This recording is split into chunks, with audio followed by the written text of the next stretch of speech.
31st night కి farm house book చేసుకుని friends తో ఎంజాయ్ చేయాలనుకుంటున్నారా? అయితే వెంటనే డోసే యాప్ ని డౌన్లోడ్ చేసుకుని బుక్ చేసుకోండి. హాయ్ హలో నమస్తే, welcome back to Suman TV. Present మనతో పాటు ఉన్నారు chairman of national security studies UGC centre for human security studies founder and executive director Kanneganti Ramesh Babu గారు. నమస్తే సార్. నమస్తే నవీన గారు. సార్, రీసెంట్ గా ఇప్పుడు F1 వీసా గురించి మనం గతంలో వీడియోలు మాట్లాడుకున్నాం చాలా వరకు. ఏంటంటే F1 వీసా పైన ఎవరైతే స్టూడెంట్స్ వస్తున్నారో చదువుకోవాలి, వెళ్ళిపోవాలి, ఇక్కడ సెటిల్ అవ్వాలనే ఆలోచన ఇంకా పెట్టుకోవద్దని చెప్పేసి ట్రంప్ చెప్పడం జరిగింది. ఆ మేరకు కూడా చాలా మంది ఆగిపోయారు కూడా. ఇప్పుడు మళ్ళీ కొత్తగా ఏంటంటే F1 వీసా మీద వచ్చిన వాళ్ళు చదువుకోవచ్చు, ఇక్కడ ఉండొచ్చు, వెళ్ళిపోవాల్సిన అవసరం లేదంటున్నాడు ట్రంప్. దీని వెనకాల ఏమైనా సీక్రెట్ దాగు అనుకోవచ్చు అంటారా? అసలు ఎందుకు మళ్ళీ కొత్త డెసిషన్ అంటారు?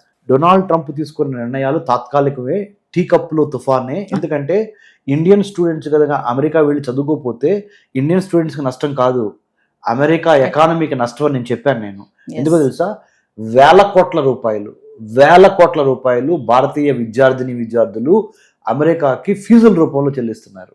ఇప్పుడు ట్రంప్ గారు అర్థమైంది. ట్రంప్కి అర్థం కాకపోవటం ఏమి లేదు, ఆయన బిజినెస్ మ్యాన్, ఆయన తెలుసు. ఆ మాట అట్లా అప్పుడు ఎందుకు వాడాడంటే, అతను ఎంతవరకు తగ్గించగలిగితే అంతవరకు తగ్గించుకోగలుగుతాం, అంటే తప్పుడు చేస్తూ మోసాలు చేసి లోపలికి వచ్చేవాళ్ళని కొద్దిగా స్ట్రిక్ట్గా మాట్లాడదామని చెప్పి అట్లా మాట్లాడారు. సో ఇప్పుడు టోన్ డౌన్ తక్కువయ్యి పర్లేదు రండి అని మళ్ళీ ఎందుకు అంటున్నారు అని మీరు అడిగారు. ఎందుకంటే నిజము, వాస్తవము బయటకి ఏంటంటే money is the name of the game, money is honey. So ఏ డాలర్లు తగ్గిపోయినా అమెరికన్ ఎడ్యుకేషన్ ఫెడరేషన్, అక్కడ American universities federation, Ivy League universities అంటారు అమెరికాలో, అంటే top universities in the United States of America, అంటే university of California, Berkeley, Stanford, Harvard, MIT, Boston, and then Columbia or Emory university, Carnegie Mellon university, CMU, they're all in the top league. A top league universities plus other universities in the United States of America, they have formed a coalition అంటే అందరూ ఒక చోటకు వచ్చి president Trump మీద lobby ద్వారా, అమెరికాలో ఒక గొప్ప సిస్టమ్ ఉంది. I have done my doctorate in American studies, చెప్పాను మీకు. ఏంటంటే lobbying in the US foreign policy, lobbying in the US domestic politics, అంటే ఒక పాలసీ కోసం లాబీ చేయటం అనేది, పోరాడటం అనేది వాళ్ళకి రాజ్యాంగం ఇచ్చిన హక్కు. అక్కడ లాబీ గ్రూప్స్ ఏర్పడవచ్చు. నేషనల్ రైఫిల్స్ అసోసియేషన్ అని ఒక లాబీ గ్రూప్ ఉంది.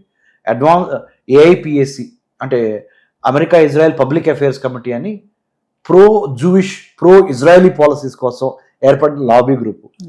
అరబ్ అమెరికన్ అసోసియేషన్ అని, అంటే అమెరికాలో స్థిరపడిన అరబ్స్ వాళ్ళ యొక్క ప్రయోజనాలకి లాబీ చేసే group. Tobacco merchants group lobby group.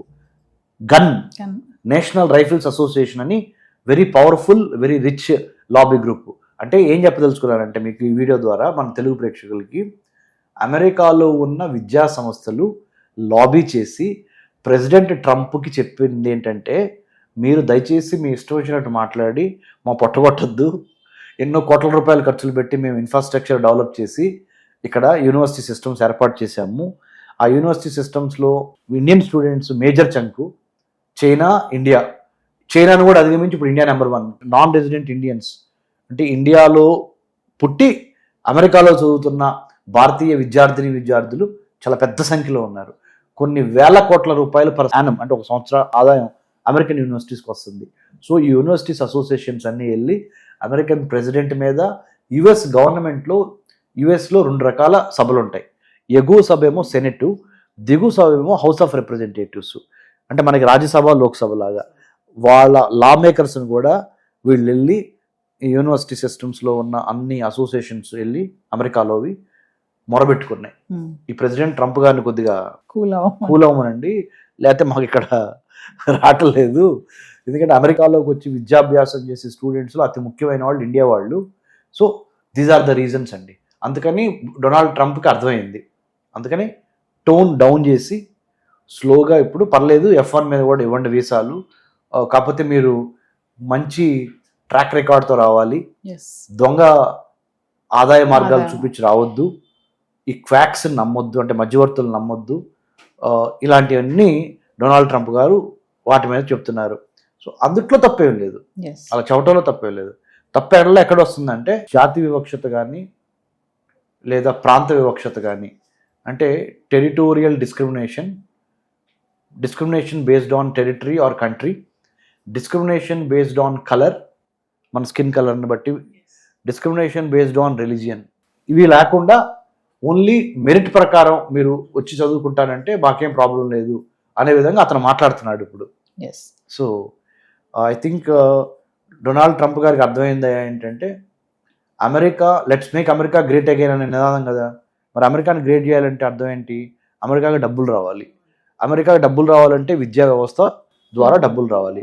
అలాంటి అమెరికాకి డబ్బులు వచ్చే విద్యా వ్యవస్థని లేనిపోయి పిచ్చి పిచ్చి రూల్స్ పెట్టి నాశనం చేయొద్దు అని చాలా గట్టిగా ఎస్. అమెరికాలో ఉన్న సెనెట్కి, హౌస్ ఆఫ్ రిప్రజెంటేటివ్స్కి, American universities association, American secondary higher education institutes and associations have come together and lobbied and conveyed in a very strong sense message to United States of American president not to meddle in these kind of issues and then not to impose too many sanctions. So అంటే ఇప్పుడు clarity వచ్చేసినట్టే కదా sir, F1 visa మీద వచ్చిన వాళ్ళు చదువుకోవచ్చు, చక్కగా settle అవ్వచ్చు, అంటే మీరు అన్నట్టుగా స్కిల్ అండ్ టాలెంట్తో ఉన్న వాళ్ళు. ఇంకోటి ఏంటంటే ఓవర్ వర్క్ చేసి జాబ్లో ఉంటా, లేకపోతే ఓవర్ టైం చేసి, లేకపోతే ఇంటర్న్షిప్స్ చేయకుండా, లేదా క్యాంపస్లో పార్ట్ టైం జాబ్స్ని లెక్కకు మించి చేస్తే ఇప్పటికీ US homeland security, department of immigration వీళ్ళందరూ ఒక కన్నే సెట్ పెట్టారు. సో నా అప్పీల్, మనము వేరే వాళ్ళ ఇంట్లో ఉన్నప్పుడు ఆ ఇంట్లో వాళ్ళ యొక్క మర్యాదలు ఏవైతే ఉన్నాయో వాటిని పాటించడం, ఆ సాంప్రదాయాన్ని పాటించడం చాలా అవసరం. లేకపోతే ఆ ఇంటికి మనము అగౌరవపరిచినట్లు అవుద్ది, వాళ్ళు కూడా మనల్ని బయటికి పంపించేస్తారు. సో దయచేసి ఇండియన్ స్టూడెంట్స్ కూడా అమెరికాలో మీరు ఓన్లీ గెస్ట్స్గా వెళ్ళారు, అంటే అతిథులుగా వెళ్ళారు కాబట్టి ఆ దేశం యొక్క సాంప్రదాయాలు, చట్టం ఏంటి, రాజకీయం ఏంటి, అక్కడ ఉన్న కల్చర్ ఏంటి, అక్కడ ఉన్న వర్క్ ఎథిక్స్ ఏంటి, దానికి అనుగుణంగానే పని చేయవలసిందిగా నేను కోరుతున్నాను. Thank you sir. Thank you Naveen గారు.